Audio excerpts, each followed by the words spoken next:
d'être présent aujourd'hui. On peut considérer que c'est l'événement en tout cas qui lance officiellement la communication autour des Pulse Influencer Awards.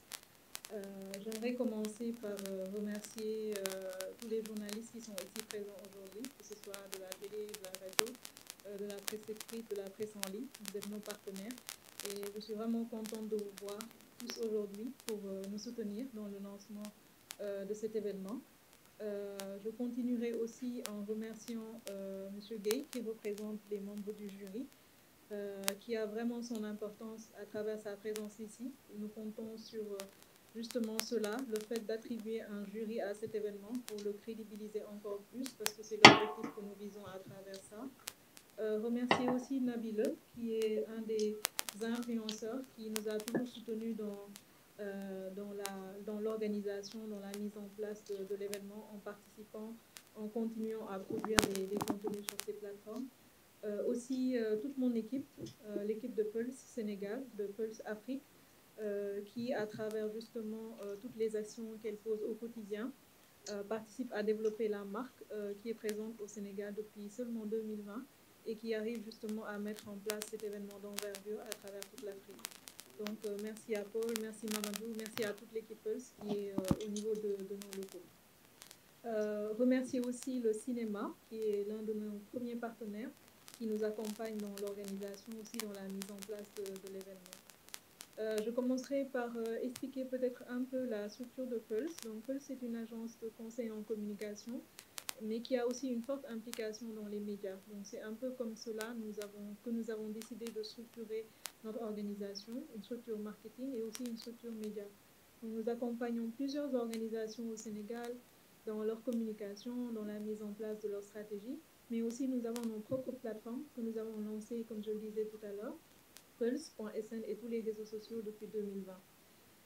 Dès notre arrivée, en tout cas dès le lancement en 2020 de Pulse Sénégal, l'idée d'organiser un événement panafricain qui regroupait tous les créateurs de contenu africains germait déjà. Donc c'est en 2020 que l'idée a pu se développer, a pu se mettre en place, avec beaucoup de difficultés certes, mais l'équipe panafricaine, à travers tous les 6 pays où nous sommes présents, a tenu bon et a lancé cet événement. Donc l'événement a connu un très grand succès dès son début, parce que l'objectif que nous avions au départ, qui était de structurer, on va dire, ce métier d'influenceur, ce métier de créateur de contenu, de le structurer, de lui donner de la valeur, c'était cet objectif-là que nous avions au début, et nous avons tenu à avoir en tout cas cet objectif en tête dans la mise en place, dans l'organisation.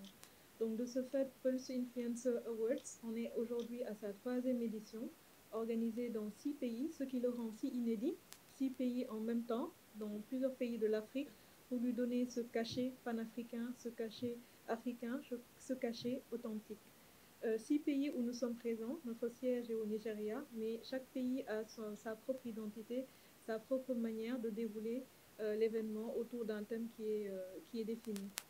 Donc le Nigeria est notre siège, nous sommes aussi présents au Ghana, au Kenya, en Ouganda, en Côte d'Ivoire, au Kenya, le Sénégal et la Côte d'Ivoire étant les 2 seuls pays francophones. Donc il n'empêche que cet événement a sa propre identité, on va dire, dans tous les pays où nous sommes présents. Et aujourd'hui, nous sommes heureux de voir tout l'engouement qu'il y a autour de cet événement dans tous les pays. Au Sénégal, nous avons aujourd'hui plus de 150 influenceurs, si je ne me trompe pas, qui sont déjà nominés pour participer à l'événement. L'année dernière, la phase de vote n'est pas encore ouverte. Elle débutera au Sénégal le 5 septembre, Inch'Allah. Je pense que Mamadou apportera des précisions là-dessus. L'année dernière, c'était plus de 2 millions de votes avec des catégories phares comme TikTok, par exemple, où nous avons eu plus de 600 000 votes. C'est vrai que parler de création de contenu ou d'influenceurs au Sénégal peut avoir, dans une certaine mesure, une certaine connotation, on va dire, parce que c'est aujourd'hui un des nouveaux métiers que plusieurs personnes ne comprennent pas. Mais il faudra, nous avons décidé en tout cas de participer à le crédibiliser, à lui donner, bon, de la valeur, c'est un peu exagéré, mais à lui donner en tout cas un certain cachet, une certaine importance, tout en expliquant qu'en organisant cet événement, l'objectif c'est de crédibiliser le métier d'influenceur, crédibiliser le métier de créateur de contenu, créer un cadre où on peut valoriser ce métier-là.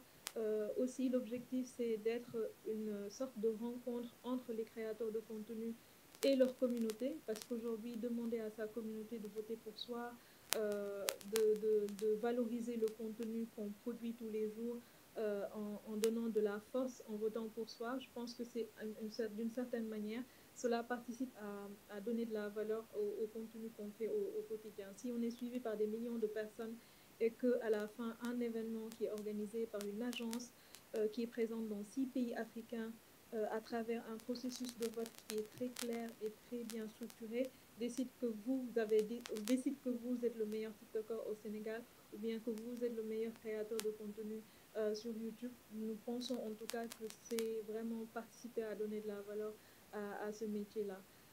Donc je terminerai en disant peut-être, en partageant peut-être quelques dates clés. J'ai parlé tout à l'heure du 5 septembre où il y aura le démarrage de la phase de vote.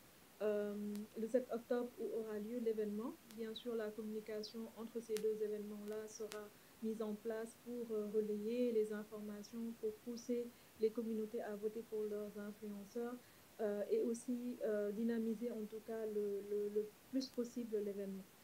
Et il y a également, j'adresse également mes remerciements à Nabila Mohamed Sarr, donc, qui a déjà remporté le prix du meilleur influenceur sur Twitter l'année dernière, mais qui depuis lors nous accompagne et est un créateur de contenu donc, qui mérite beaucoup de reconnaissance ici au Sénégal ainsi qu'à l'international.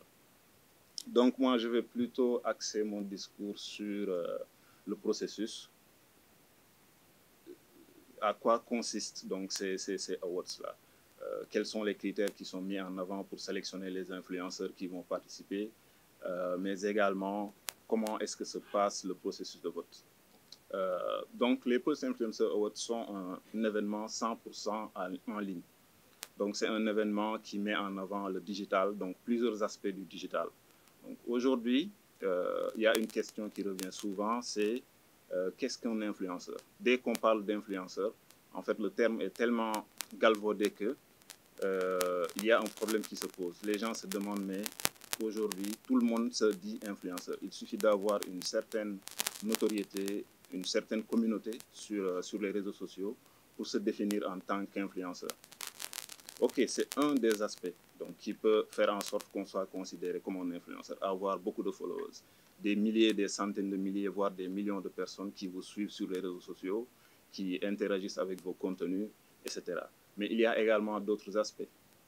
Cette notoriété-là fait en sorte que les marques peuvent être intéressées pour faire valoir leur communication auprès du marché sénégalais, par exemple. Des marques font recours régulièrement à ce qu'on appelle les influenceurs pour amplifier leur communication. Donc ça aussi, c'est un aspect qui est très, très important et qui fait qu'aujourd'hui, ce secteur-là doit être non seulement professionnalisé, mais les relations doivent être assainies entre les différents collaborateurs et les différents acteurs qui travaillent dans ce milieu. Donc, pour Pulse, j'aimerais juste dire que ce que nous, on considère comme influenceurs, c'est-à-dire des personnes qui regroupent plusieurs aspects. Donc, avoir une forte communauté, c'est important. Être influent, c'est important. Mais nous avons au moins 4 critères aujourd'hui qui nous permettent de dire que telle personne est considérée comme un influenceur. Donc, dans notre conception, il faut déjà être quelqu'un de créatif. Il faut pouvoir créer du contenu qui ait de l'impact par rapport à la communauté qui vous suit. Donc, il faut aussi produire des contenus de qualité.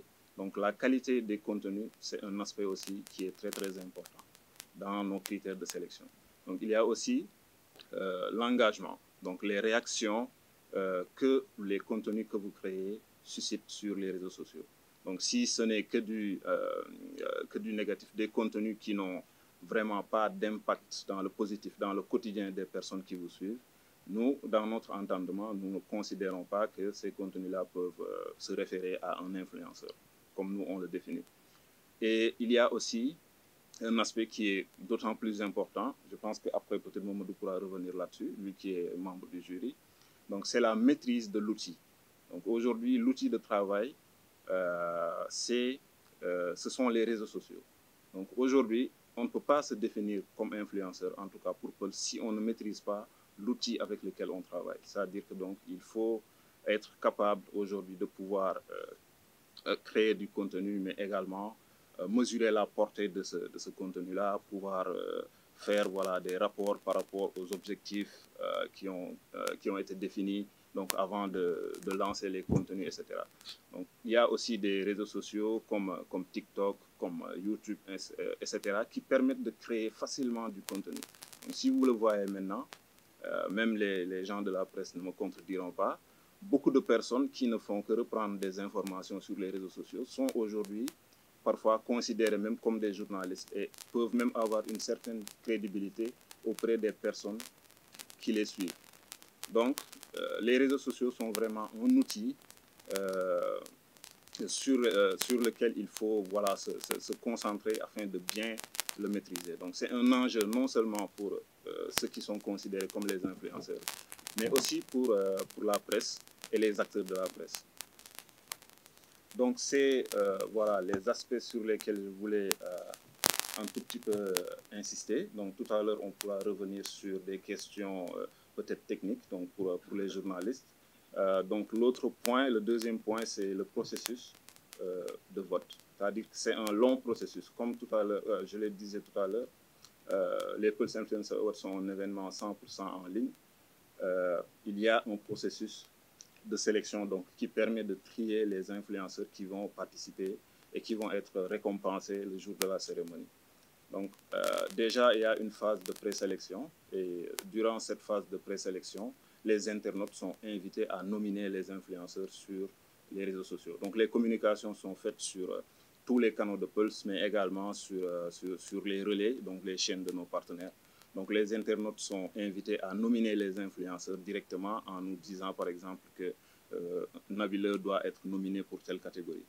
Donc, actuellement, dans les 6 pays où l'événement se déroule, nous en sommes à un peu plus de 58 000 nominations.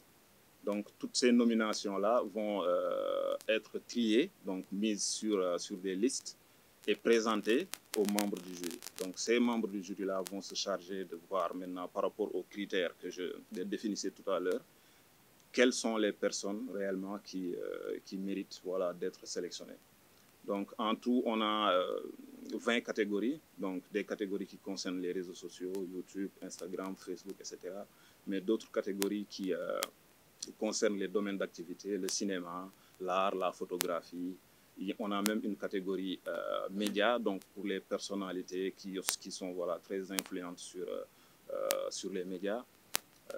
On a également des catégories dans le sport, etc.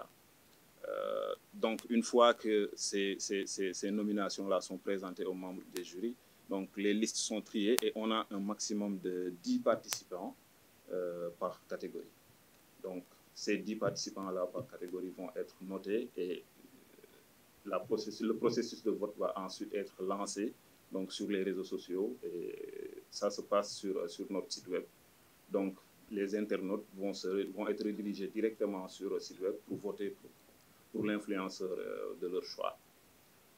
Ensuite, avant la cérémonie, donc 3 des meilleurs pour chaque catégorie, 3 influenceurs sont sélectionnés en tant que finalistes et ce sont ces influenceurs-là qui vont être présents voilà, le jour de l'événement et l'un d'entre eux sera primé en tant que gagnant. Donc la personne qui aura non seulement le plus de votes, mais qui aura aussi reçu les meilleures notes donc, du jury. Donc je suis très heureux et très honoré d'être là aujourd'hui pour vous accompagner encore une fois dans le processus de vote en tant que membre du jury. Donc je représente ici tous les membres du jury. Je pense que Paul a déjà donné les critères de sélection parce que nous recevons une liste de nominés et sur la base des critères très objectifs, nous faisons la notation et puis nous renvoyons le document à Pulse qui se chargera de sélectionner les 3 meilleurs qui seront ensuite suivis d'un système de vote. Donc, les critères, c'est comme ce que Paul expliquait tout à l'heure, la créativité et l'innovation, le taux d'engagement et le taux d'impression sur les réseaux sociaux, mais également la qualité de contenu. Et je mets l'accent sur la qualité de contenu parce que c'est sans commune mesure, c'est fondamental pour un influenceur. Il faut créer du contenu, mais un contenu pertinent, créatif, qui aujourd'hui suit tout un processus allant de l'élaboration du calendrier éditorial avec une très bonne ligne éditoriale et tout doit être cohérent et pertinent. Donc sur ces aspects-là, en plus de l'utilisation, une meilleure utilisation des réseaux sociaux. Donc c'est le cumul de tous ces critères qui nous permet d'avoir une note finale. Une note finale, la note finale attribuée à chaque influenceur. Donc ça, c'est un aspect très important dans la notation. Pour dire tout simplement, c'est un processus très transparent et très objectif. Donc on prend la liste des influenceurs et objectivement, on fait la notation. Dañuy kontaan encore une fois bokk ci nominé yi comme je dis souvent lépp solo ci àdduna mooy reconnaissance parce que nekk créateur de contenu nekk influenceur c'est bien mais bu amee tey à côté benn Pulse influenceur award buy ñëw primé gars yi day nekk lu am solo pour wan leen ni seen liggéey bi ngeen def ci réseau yi tout le temps lu rafet la pour wan leen ne aussi ñi ngi seen ginnaaw di leen gën a encourager encore une fois man damay kontaan encore di bokk ci nominé yi di leen wax rek ne Pulse Influencer Award ñi ngi def daal liggéey bu rafet ñi ngi jàppale influenceurs yi ñi ngi seen ginnaaw voilà merci beaucoup